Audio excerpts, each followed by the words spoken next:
Assalamualaikum warahmatullahi wabarakatuh.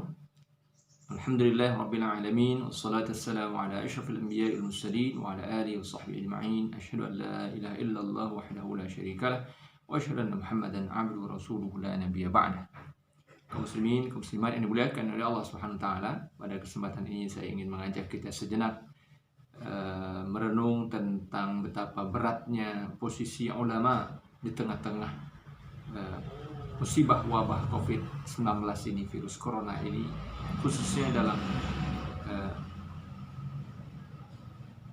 posisi mereka menjadi penjelas bagi umat tentang apa yang harus dilakukan.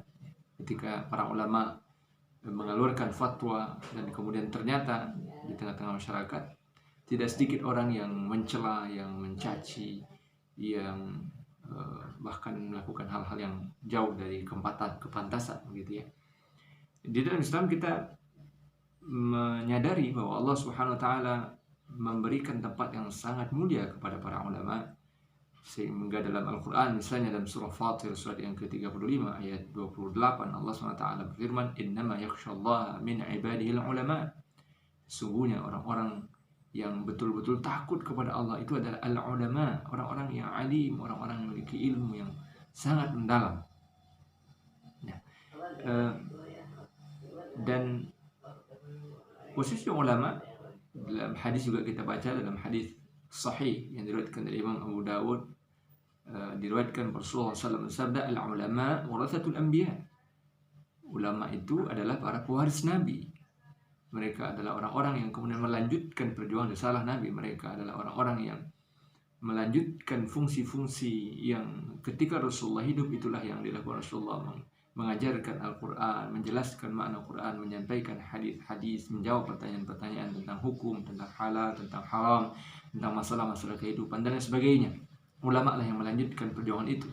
Mereka pewaris para nabi. Nah, dan karena itu memang posisi ini adalah posisi yang sangat agung, sangat mulia, dan karenanya juga menjadi posisi yang sangat berat. Tetapi sayang, seribu sayang, ada banyak di antara kita kaum muslimin yang kurang menyadari hal ini, sehingga kemudian ada yang melakukan sikap yang sangat tidak layak untuk ulama, khususnya dengan caci maki, dengan ejekan dan lain sebagainya, tuduhan, fitnah dan sebagainya. Sangat menarik apabila kita renungkan lagi apa yang pernah ditulis oleh Al-Imam Al-Ghazali rahimahullah dalam kitab Ihya Ulumuddin, mengutip pendapat perkataan Al-Khalil bin Ahmad ya. Beliau mengatakan ar-rijalu arba'ah. Manusia itu ada 4 golongan kata beliau. Ini terkait dengan ilmu ya, terkait dengan pengetahuan. Pertama kata beliau, rajulun yadri wa yadri annahu yadri fa huwa 'alimun fattabi'uhu.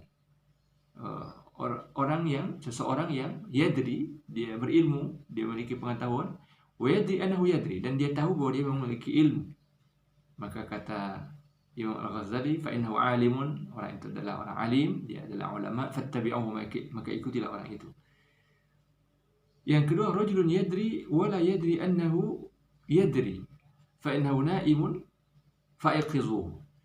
Yang kedua, orang yang tahu, dia berilmu, tapi dia tidak tahu bahwa dia berilmu. Tidak tahu itu mungkin karena sungkan, segan, atau karena faktor-faktor yang lainnya. Maka kata Imam Al-Ghazali rahimahullah, orang itu adalah fa'innahu na'imun, atau dalam riwayat fa'innahu ghafilun, orang itu orang yang sedang tidak sadar, sedang tidak tahu tentang posisinya yang sesungguhnya sangat mulia. Fa'iqizuhu, maka beritahu, ingatkan. Yang ketiga, rajulun la yadri wa yadri annahu la yadri. Ada orang yang tidak tahu dan dia juga tahu bahwa dia tidak tahu. Fa innahu mustarsyidun fa arsyiduhu, maka orang ini orang yang ingin belajar, ingin minta nasihat, fa arsyiduhu, maka berilah dia nasihat, beri dia peringatan. Nasihat dan peringatan akan sangat bermanfaat baginya. Dan yang keempat, nah ini yang sangat berbahaya, dan ini yang tampaknya sekarang boleh jadi banyak sekali antara kita masuk dalam golongan ini, yaitu rajulun la yadri wa la yadri annahu la yadri fa innahu jahilun farfuduhu. Ada orang yang tidak tahu, dan sayang sekali dia juga tidak tahu bahwa dia tidak tahu. Dia merasa tahu, dia sebenarnya tidak berilmu, atau ilmunya sebenarnya sangat sedikit, atau ilmunya sangat tidak memadai untuknya untuk berbicara tentang sesuatu, apalagi kemudian mengeluarkan pendapat, mengeluarkan fatwa, apalagi bahkan menyalah-nyalahkan ulama. Maka kata Imam Al-Ghazali mengutip pendapat Al-Khalil bin Ahmad ini, fa innahu jahilun farfuduhu, orang itu orang jahil, dia orang bodoh, dia orang tidak berilmu, maka jauhi dia, tolak dia. Walaupun dalam konteks sekarang boleh jadi kita artikan orang seperti ini kita ingatkan, kita nasihati, kita doakan minimalnya agar ketidaktahuannya jangan sampai menyebar, jangan menjadi virus, jangan jadi menular kepada orang lain, sehingga menjadi semakin banyak orang yang tidak tahu, yang mestinya belajar, yang mestinya tahu tentang dirinya, di mana posisi dirinya, untuk kemudian mencari yang ulama, bertanya kepada para ulama dan seterusnya.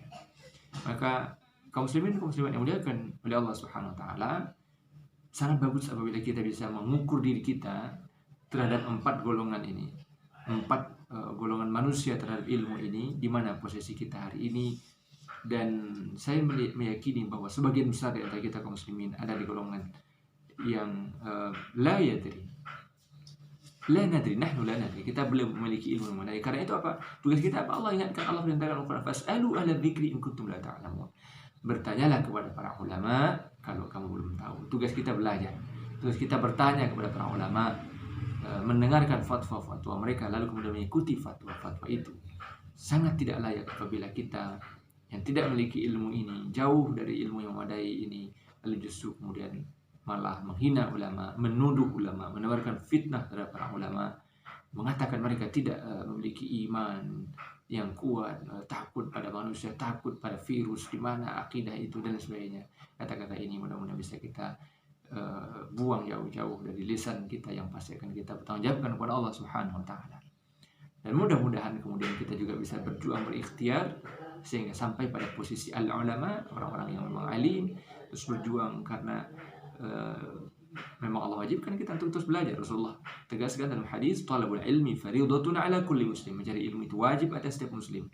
Tetapi tentu saja belajar ilmu tidak mungkin dalam waktu yang sebentar saya belajar, apalagi hanya belajar dari YouTube, hanya belajar dari Facebook, hanya belajar dari tulisan-tulisan ringkas, kemudian membuat kita mampu sampai pada level mujtahid misalnya. Tentu ini sesuatu yang tidak mungkin untuk mendalami ilmu sampai pada level orang yang bisa berpendapat secara memadai terhadap sesuatu. Tentulah dibutuhkan waktu yang lama, sebagaimana juga kita pelajari dari perkataan Ali radhiyallahu anhu, bagaimana untuk mendapatkan ilmu itu dibutuhkan banyak syarat, di antaranya tul zaman, waktu yang lama, waktu yang panjang, dan perjuangan yang panjang.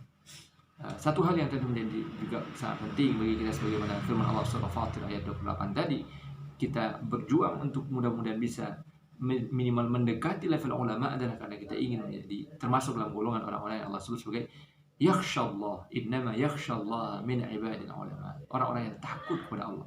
Dan syarat untuk takut kepada Allah berdasarkan ayat tadi artinya adalah ilmu adalah ilmu yang membuat orang kemudian sangat takut kepada Allah, sangat berhati-hati dalam amal, sangat bersungguh-sungguh dalam ibadahnya, karena dia tahu tentang apa saja yang Allah kehendaki dari dirinya sebagai seorang hamba, apa yang dia lakukan sebagai seorang mukmin, dan seterusnya.